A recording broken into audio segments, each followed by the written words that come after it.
जीवन में क्या हुआ, परिवार में क्या हुआ। जब मैं सोच रही थी बहुत कुछ, मतलब विशेष करके परिवार के बारे में, मेरा माता पिता के बारे में, उन लोग बहुत कठिन परिश्रम किए हैं। और जब इंट्रोडक्शन में पढ़े होंगे सिस्टर तेरेसा का जन्म अधिकारी में हुआ है। शायद आप लोग सोच रहे होंगे अधिकारी में कैसा जन्म हो गया, मैं कैसा, क्योंकि शायद बहुत लोग आप लोग नहीं जानते हैं। जब मेरा माता पिता नेपाल से आए थे, उन लोग को बहुत कठिन परिश्रम, मतलब बहुत तकलीफ से गुजरे उन लोग।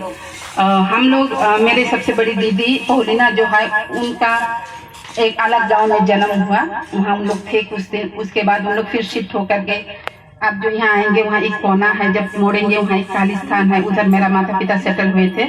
वहाँ मेरा भाई का जन्म हुआ था, दादा का। उसके बाद वहाँ कुछ बहुत प्रॉब्लम था, परिस्थिति बहुत वो थी। वहाँ से बाद, उससे बाद मेरा पिताजी अधिकारी में शिफ्ट, कोई रिलेशन थे वहाँ पिताजी का, वहाँ जाके शिफ्ट हुए।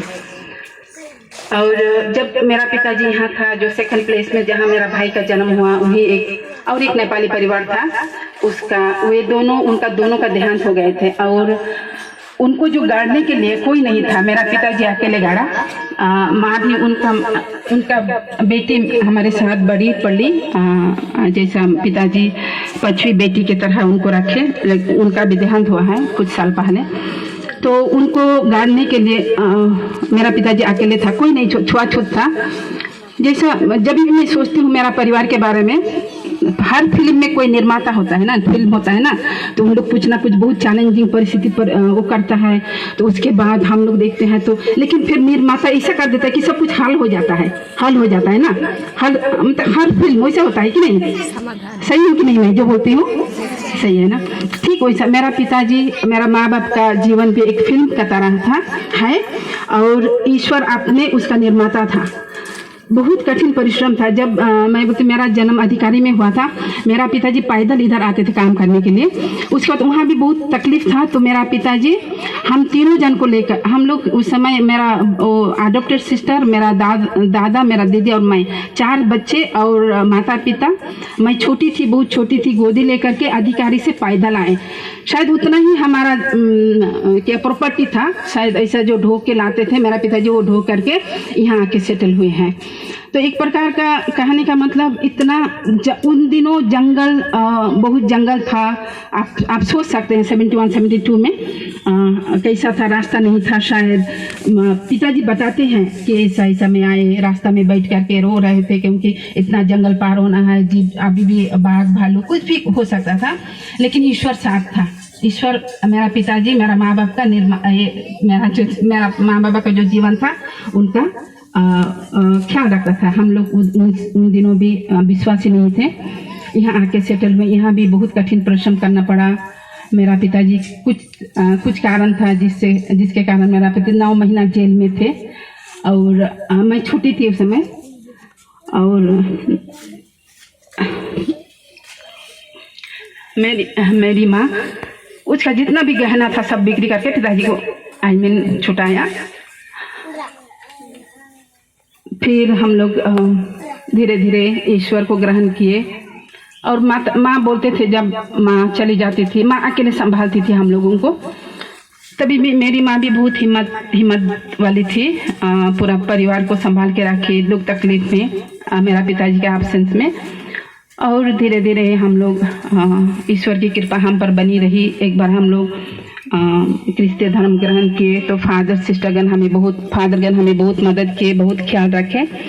और यहाँ से स्कूल जाने के लिए उतना सहज नहीं था। अभी तो ब्रिज है, अच्छा से आराम से चले जाते। हमको कितना नदी पार होके जाना पड़ता था, रेलवे क्रॉसिंग करके जाना पड़ता था।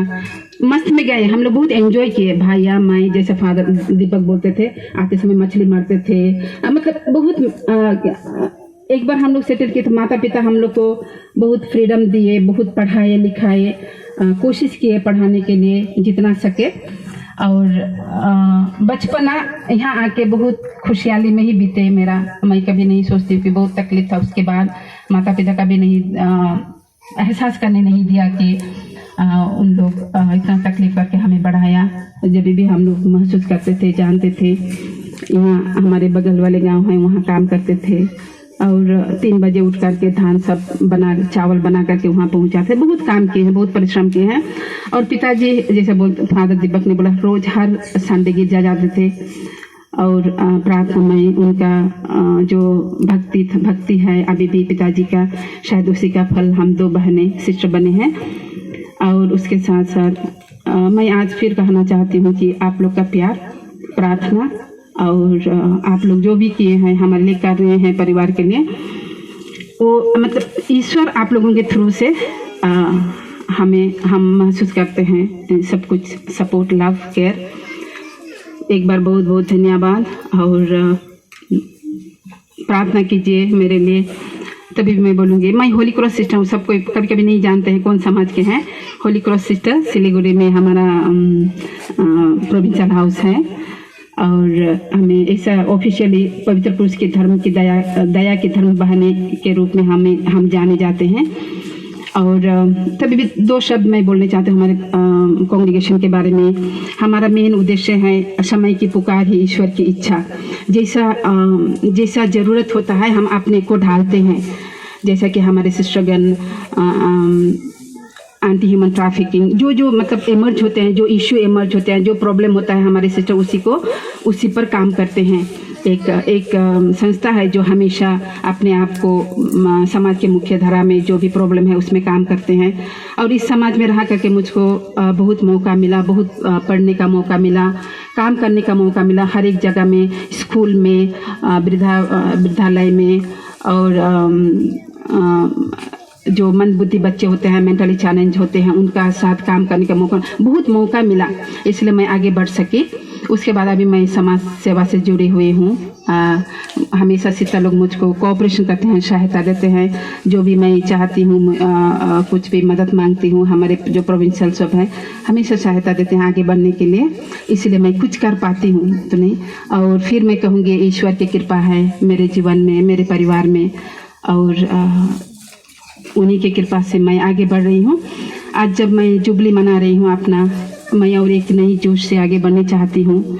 मेरे लिए प्रार्थना कीजिए, परिवार के लिए प्रार्थना कीजिए, मेरे लिए प्रार्थना कीजिए, ताकि मैं जीवन में आगे बढ़ सकूँ, लोगों की सेवा कर सकूँ, ईश्वर की इच्छा को जान सकूँ और ईश्वर से हमें जुड़े रहूँ। और जो भी हो, एक पवित्र पुरुष की दया के धर्म बहन का एक नमूना बन करके आगे बढ़ सकूँ। यही मैं आपसे दुआ मांगती हूँ, प्रार्थना मांगती हूँ। वंस अगेन आप सबों को धन्यवाद।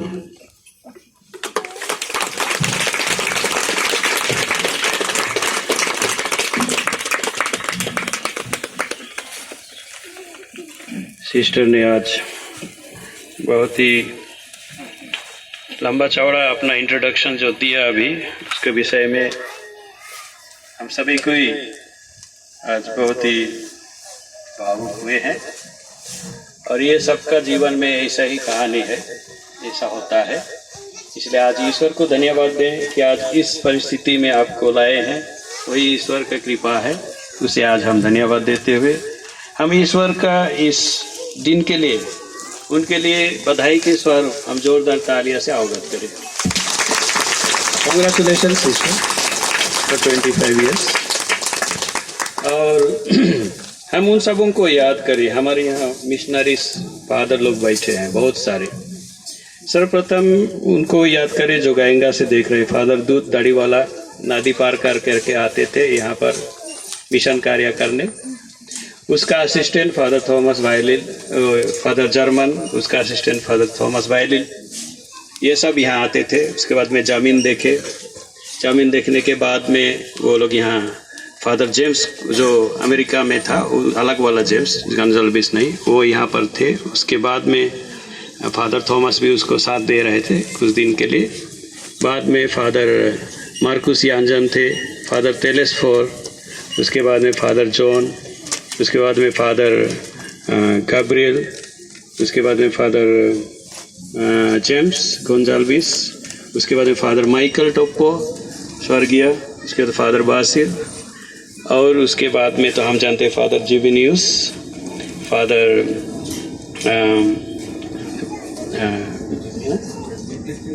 बिपिन के बाद में फादर विंसेंट। इन सबों को हम आज याद करते हैं, ईश्वर को धन्यवाद देते हैं, उनके लिए विशेष प्रार्थना करते हैं। और उन्होंने जो भी कार्य किए हैं उनमें से मैं जब बचपन था उस समय फादर जॉन थे। उस समय में हम लोग नाटक दिखाने के लिए माहिर थे, इसलिए यहाँ का ग्रुप पुराना ज़माना में गायंगा तक नाटक दिखाते थे। यहाँ पूरा ड्रेस वगैरह होता था, हम लोग नाटक दिखाते थे। फादर जेम्स जॉन था, उसको मैं अब कभी नहीं भूलूंगा ज़िंदगी में। जब भी पाराब आएगा तो उसका समय में मैं याद करता था। बहुत अच्छा से डेकोरेशन करेंगे, उसके बाद में नाटक सब रखेंगे, कभी कभी मूवी सब दिखाएंगे। सिलीगुड़ी से पूरा मूवी हॉल को उठा के ला के यहाँ पर दिखाएंगे और बहुत कुछ कर, बहुत एक्टिव थे फादर उस समय में। तो फादर हम आपके इस उत्साह सब ये सब कार्य के लिए बहुत ही उत्साहित थे। हम आपको बहुत बहुत बधाई देते हैं और धन्यवाद देते हैं। तो बहुत कुछ किए हैं, सब कोई अपने अपने तरीके से बहुत कुछ किए हैं, इसलिए सभी फादरों को हम तहे दिल से धन्यवाद देते हैं। और ये सब आप ही का फल है, आप ही का कार्य का फल है। हम सभी को आज ईश्वर के दरबारी में काम कर रहे हैं, उनके लिए हम विशेष रूप से प्रार्थना करें। प्रणाम मरिया, कृपा से दूर प्रभु तेरे साथ है, धन्य थी स्त्रियों में और धन्य तेरे गर्भ का फल यीशु। हे संत मरिया परमेश्वर की माँ, प्रार्थना कर हम पापियों के लिए अब और हमारे मरने के समय आमीन।